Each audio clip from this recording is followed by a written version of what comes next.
Didik TV KPM. Okey, kita dah belajar tadi, Chris. Ya. Jadi cikgu nak uji. Okey. Okey, kita ada sedikit ujian ya. Jadi kita lihat kepada soalan contoh ni.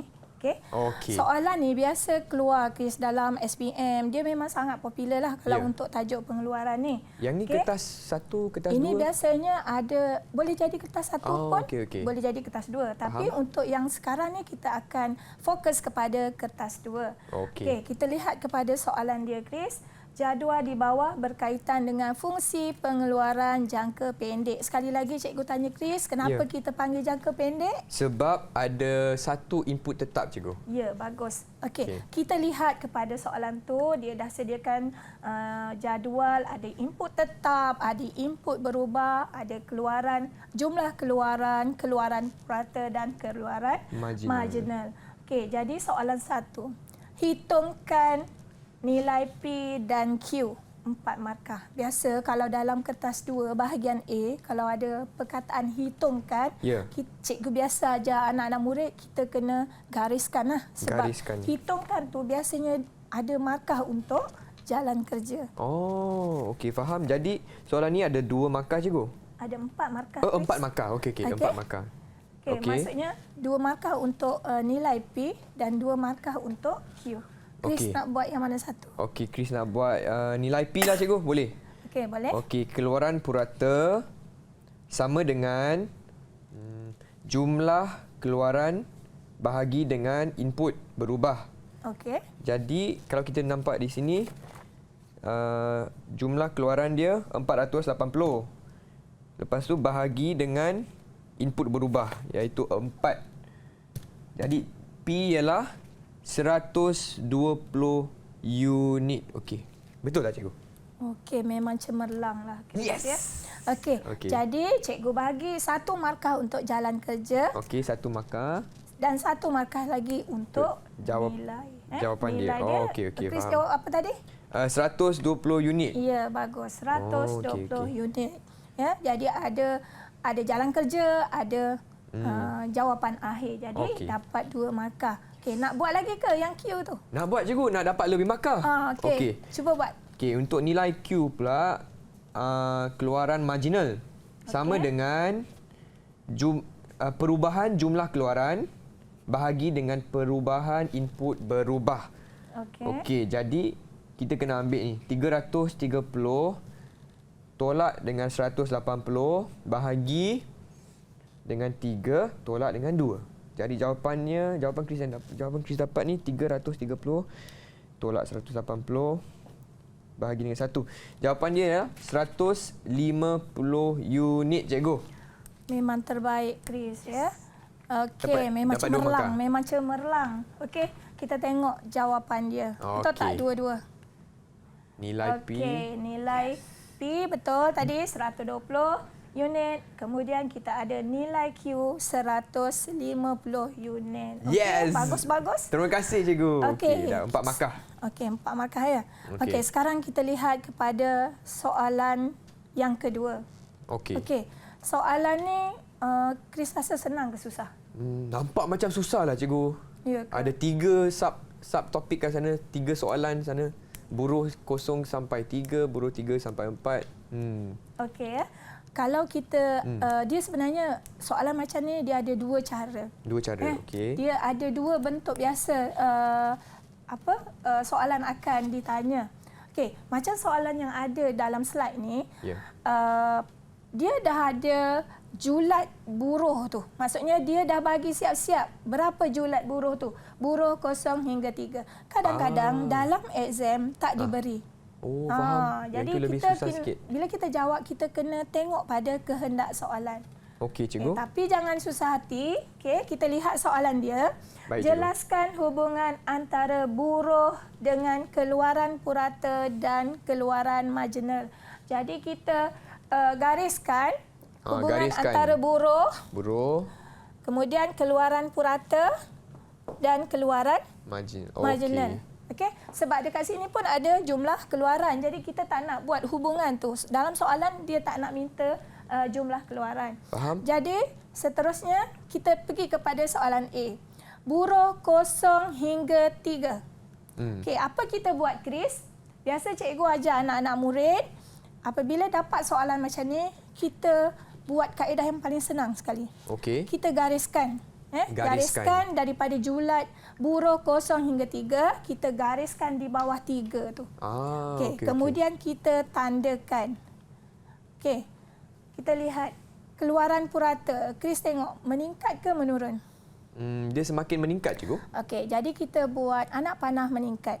Oh, okey, faham. Kemudian kita lihat pada keluaran marginal dia, meningkat ke menurun? Semakin meningkat, cikgu. Semakin meningkat.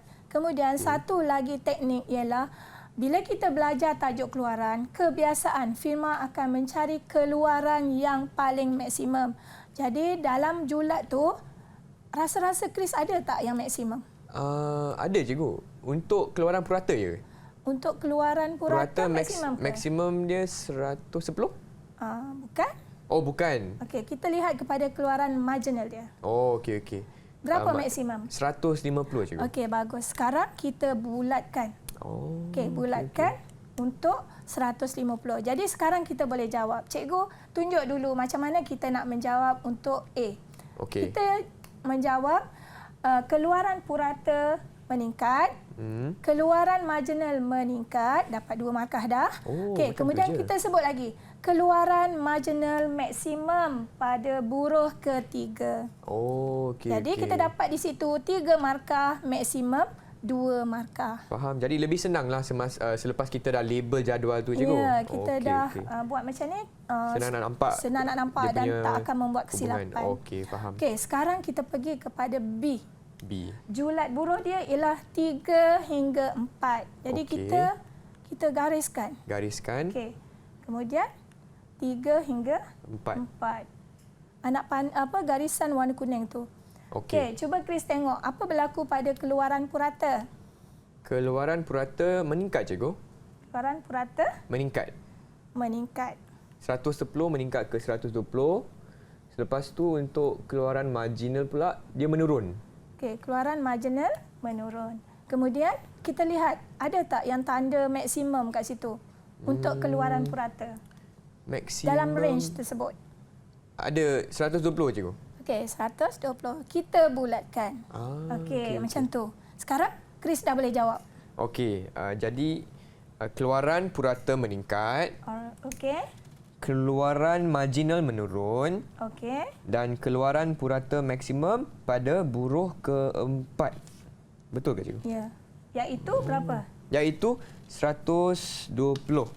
Okey, 120 unit. Ya, memang terbaiklah. Okay, jadi Chris pun dah fahamlah macam mana kita nak membuat hubungan antara buruh dengan keluaran purata dan keluaran marginal. Okey, sekarang kita cuba pada soalan C. Buruh 4 hingga 7. Jadi kita sekali lagi kita buat garisan tu. Okey, garisan pink garisan warna apa tu? Merah jambu. Merah jambu. Okey. Okey, apa berlaku pada keluaran purata? Okey, keluaran purata semakin menurun, cikgu. Okey, kita buat anak panah, keluaran purata menurun. Lepas tu, tengok pada keluaran marginal. Okey, keluaran marginal pula semakin menurun juga. Okey, bagus. Kita buat anak panah menurun. Okey, sekarang kita boleh jawab. Okey, Chris nak jawab boleh? Boleh. Okey, jadi untuk buruh 4 hingga buruh 7, keluaran purata menurun dan keluaran marginal menurun sehingga mencapai sifar pada buruh ke-7. Ya. Yang tu minimum lah, cikgu. Okey, itu tapi untuk keluaran marginal kita tak sebut minimum. Dia sifar. Ya. Okey, jadi Chris dah faham kan? Faham, macam cikgu. mana kita nak menjelaskan hubungan antara buruh dengan keluaran purata dan keluaran marginal. Jadi kita lihat keseluruhan jawapan untuk soalan tadi, Chris. Kalau kita lihat dekat situ, buruh 0 hingga 3 tak ada markah lah untuk buruh 0 hingga 3 sebab julat tu dah diberi. Faham? Okey. Kemudian kita lihat keluaran purata meningkat, keluaran marginal meningkat, keluaran marginal maksimum pada buruh ketiga. Okey, kemudian yang ini 2 markah. Okey. Yang ini ada 3 tapi maksimum 2 markah.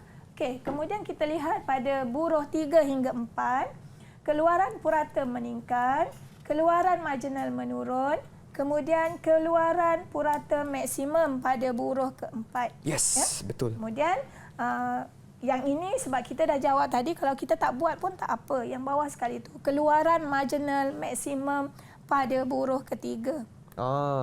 Okey, akhir sekali pada buruh 4 hingga 7, keluaran purata menurun, keluaran purata maksimum pada buruh keempat, kemudian keluaran marginal menurun sehingga mencapai sifar pada buruh ketujuh. Okey. Yes, nampaknya Chris dah jawab semua dengan betul, cikgu. Jadi, berapa markah yang cikgu nak beri Chris untuk aktiviti untuk soalan ni? Markah penuh lah. Markah tak ada pilihan. Memang bagus. Yes, terima kasih cikgu. Didik TV KPM